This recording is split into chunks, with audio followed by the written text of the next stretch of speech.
जफर लारी साहब, ये बताइएगा कि ईरान ने भी जवाब दे दिया इसराइल के हमले के बाद, लेकिन क्या आपको लगता है कि जंग मजीद फैलेगी या कोई रोकने के लिए कोई किरदार अदा करेगा?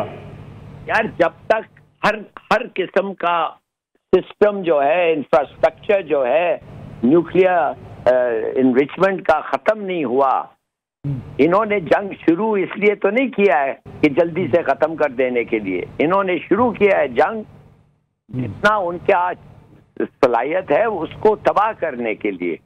अगर वो 2 हफ्ते 3 हफ्ते 1-2 महीने लगे हैं, वो चलते रहेंगे। They have to finish. उनका काम यही है कि उनके न्यूक्लियर फैसिलिटीज को खत्म करें।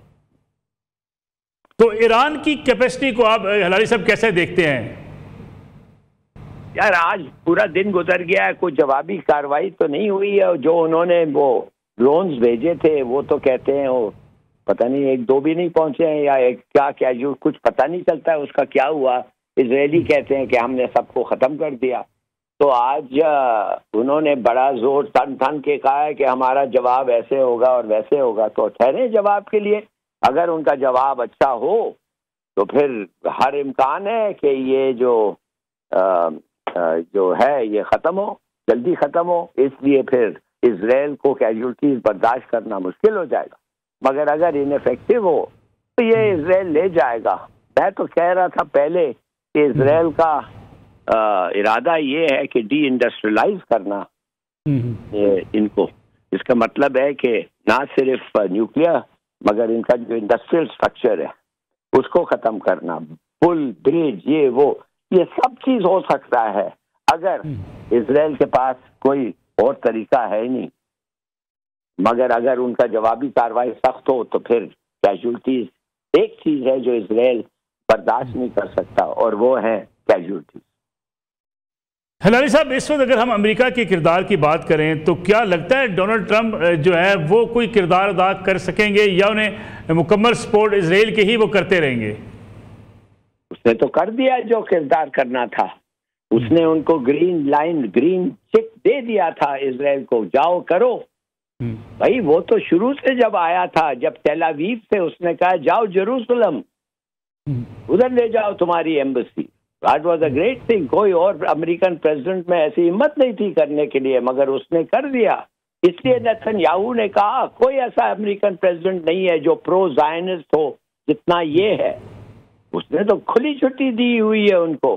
किस बात पे रुकावट है? जो हथियार चाहिए, जो प्लेन चाहिए, हर चीज दिया हुआ है। और अब खुद कह रहा है बाज आ जाओ, खत्म करो, मान जाओ, डी न्यूक्लियराइज हो जाओ कंप्लीटली, नहीं तो तबाह होगा, तो तुम्हें तबाही आएगी तुम्हारे पे। सर, इस जंग को अगर देखा जाए इसराइल और ईरान के माबैन ये जंग रहेगी कि या खित्ते के दीगर ममालिक इसकी लपेट में आ सकते हैं?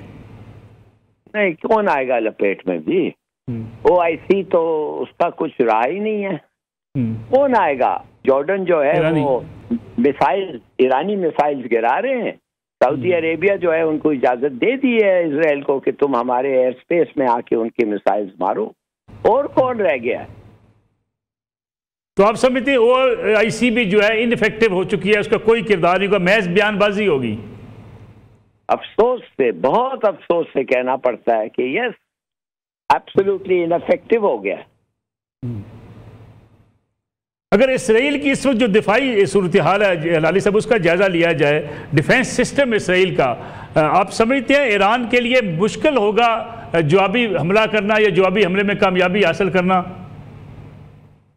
लगता है ऐसे है, मगर इसराइल ने कहा है कि हम जो जवाबी कार्रवाई करेंगे तुम्हें याद होगा। बल्कि उन्होंने कह दिया है कि हम ये जंग तुमने शुरू किया है, याद रखो। ये सब धमकियां जो है, ऐसा लगता है कि उनके पास कोई ऐसा एक जवाब है जो बड़ा डिसाइसिव होगा। तो अगर वो है तो बड़ी अच्छी बात है। और जी हलारी साहब, अमेरिकी प्रेसिडेंट डोनाल्ड ट्रंप कहते हैं कि जो बहादुरी की जो बातें करते थे वो तो सब मारे जा चुके, अब जो बाकी बच गए हैं वो मुज़ाकरात की टेबल पर आ जाएं। क्या आपको लगता है कि ये बहुत बड़ा नुकसान ईरान का हुआ है, बड़ी सीनियर लीडरशिप का इस तरीके से जो है वो टारगेट हो जाना? देखिए, ये तो बात मानना पड़ेगा कि जो मुल्क अपने टॉप लीडर्स को बचा नहीं सकता तो वो मुल्क को ज्यादा इफेक्टिवली तो लोग, उसके अपने लोग कहते हैं कि हमारे लीडर्स इतने आराम से मारे गए हैं तो फिर क्या रह गया? तो ये तो है, मगर बड़े ईरान एक दिलेर मुल्क है, लीडरशिप दिलेर है, कुर्बानी देते हैं। देखें, इंशाल्लाह दुआ करें कि उसका जो इम्पैक्ट है वो इतना नहीं होता है। लीडरशिप की बहादुरी के साथ साथ दिफाई जो कैपेसिटी है, और ख़ास तौर पे अगर आप हम मिलिट्री की बात करें, आपकी जो फौजी जंगी जो आपकी कैपेसिटी है उसको सामने नहीं रखा जाता हिलाली साहब? तो रखा जाता है यार। देखिए, हमने सुना है कि मिसाइल इतने हैं ईरान के पास कि उसका इजराइल के पास जवाब नहीं है। हमने सुना था कि ड्रोन भी ऐसे हैं। तो अब देखते हैं, 1-2 दिन और दें उनको, इंशाल्लाह निकलेगा कुछ। हम तो दुआ करते हैं। लेकिन आज जो इसराइल ने कहा कि जो 100 मिसाइल 100 ड्रोन्स आए थे, तमाम ड्रोन्स जो हैं उनको हमने नाकाम बना दिया है। तो बिल्कुल, अगर आपके पास कोई सबूत है जिधर ईरानी ड्रोन्स ने जाके नुकसान पहुंचाया है तो फिर वो गलत है, मगर अगर नहीं है तो फिर शायद सही है। ऐसा तो हो नहीं सकता कि पहुंचे ही नहीं हो, माने कि किधर हैं वो ड्रोन्स और क्या नुकसान किया है। कुछ दिफाई तजियाकार ये कहते हैं कि 2300 किलोमीटर का फासला ईरान के लिए ये भी बड़ी मुश्किल है। बिल्कुल है, बिल्कुल है। देखिए, लड़ाई जज्बा हर चीज है, मगर फिर प्रैक्टिकलिटी भी होनी चाहिए ना। It should be possible. ये जो आपका हरकत है ये इसको होना चाहिए, हमें शुड बी पॉसिबल। अगर इतना दूर है, रेंज के बाहर है, फिर भी पॉसिबल नहीं है। जफर हिलाली साहब, ये बताइएगा कि ईरान ने भी जवाब दे दिया इसराइल के हमले के बाद, लेकिन क्या आपको लगता है कि जंग मजीद फैलेगी या कोई रोकने के लिए कोई किरदार अदा करेगा? यार, जब तक हर किस्म का सिस्टम जो है, इंफ्रास्ट्रक्चर जो है, न्यूक्लियर इनरिचमेंट का खत्म नहीं हुआ, इन्होंने जंग शुरू इसलिए तो नहीं किया है कि जल्दी से खत्म कर देने के लिए। इन्होंने शुरू किया है जंग जितना उनके आज सलाहियत है उसको तबाह करने के लिए। अगर वो 2 हफ्ते 3 हफ्ते 1-2 महीने लगे हैं, वो चलते रहेंगे। They have to finish. उनका काम यही है कि उनके न्यूक्लियर फैसिलिटीज को खत्म करें। तो ईरान की कैपेसिटी को आप हिलाली साहब कैसे देखते हैं? यार, आज पूरा दिन गुजर गया है, कोई जवाबी कार्रवाई तो नहीं हुई है। जो उन्होंने वो ड्रोन्स भेजे थे वो तो कहते हैं वो पता नहीं 1-2 भी नहीं पहुंचे हैं, या क्या जो कुछ पता नहीं चलता है उसका क्या हुआ। इजरायली कहते हैं कि हमने सबको खत्म कर दिया। तो आज उन्होंने बड़ा जोर तन के कहा है कि हमारा जवाब ऐसे होगा और वैसे होगा। तो ठहरे जवाब के लिए। अगर उनका जवाब अच्छा हो तो फिर हर इम्कान है कि ये जो है ये ख़त्म हो, जल्दी ख़त्म हो। इसलिए फिर इजराइल को कैजुअल्टीज बर्दाश्त करना मुश्किल हो जाएगा। मगर अगर इनफेक्टिव हो तो ये इजराइल ले जाएगा। मैं तो कह रहा था पहले कि इजराइल का इरादा ये है कि डी इंडस्ट्रियलाइज करना इनको। इसका मतलब है कि ना सिर्फ न्यूक्लियर मगर इनका जो इंडस्ट्रियल स्ट्रक्चर है उसको ख़त्म करना। पुल, ब्रिज, ये सब चीज़ हो सकता है अगर इजराइल के पास कोई और तरीका है ही नहीं। मगर अगर उनका जवाबी कार्रवाई सख्त हो तो फिर कैजुअल्टीज एक चीज़ है जो इजराइल बर्दाश्त नहीं कर सकता और वो है कैजुअल्टीज। हिलाली साहब, इस वक्त अगर हम अमेरिका के किरदार की बात करें तो क्या लगता है डोनाल्ड ट्रंप जो है वो कोई किरदार अदा कर सकेंगे या उन्हें मुकम्मल सपोर्ट इजराइल के ही वो करते रहेंगे? उसने तो कर दिया जो किरदार करना था। उसने उनको ग्रीन चिक दे दिया था इजराइल को, जाओ करो। भाई वो तो शुरू से जब आया था, जब तेल अवीव से उसने कहा जाओ जेरूसलम, उधर ले जाओ तुम्हारी embassy. That was a great thing। कोई और अमेरिकन प्रेसिडेंट में ऐसी हिम्मत नहीं थी करने के लिए, मगर उसने कर दिया। इसलिए नेतन्याहू ने कहा कोई ऐसा अमेरिकन प्रेसिडेंट नहीं है जो प्रो ज़ायनिस्ट हो जितना ये है। उसने तो खुली छुट्टी दी हुई है उनको। किस बात पे रुकावट है?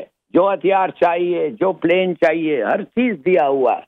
और अब खुद कह रहा है बाज आ जाओ, खत्म करो, मान जाओ, डी न्यूक्लियराइज हो जाओ कंप्लीटली, नहीं तो तबाह होगा, तो तुम्हें तबाही आएगी तुम्हारे पे। सर, इस जंग को अगर देखा जाए इसराइल और ईरान के माबैन ये जंग रहेगी कि अब खित्ते के दीगर ममालिक इसकी लपेट में आ सकते हैं? नहीं, कौन आएगा लपेट में जी? OIC तो उसका कुछ रहा ही नहीं है। कौन आएगा? जॉर्डन जो है वो मिसाइल, ईरानी मिसाइल्स गिरा रहे हैं। सऊदी अरेबिया जो है उनको इजाजत दे दी है इजराइल को कि तुम हमारे एयर स्पेस में आके उनके मिसाइल्स मारो। और कौन रह गया है?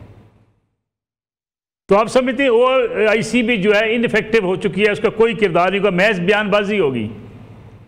अफसोस से, बहुत अफसोस से कहना पड़ता है कि यस, एब्सोल्युटली इनफेक्टिव हो गया।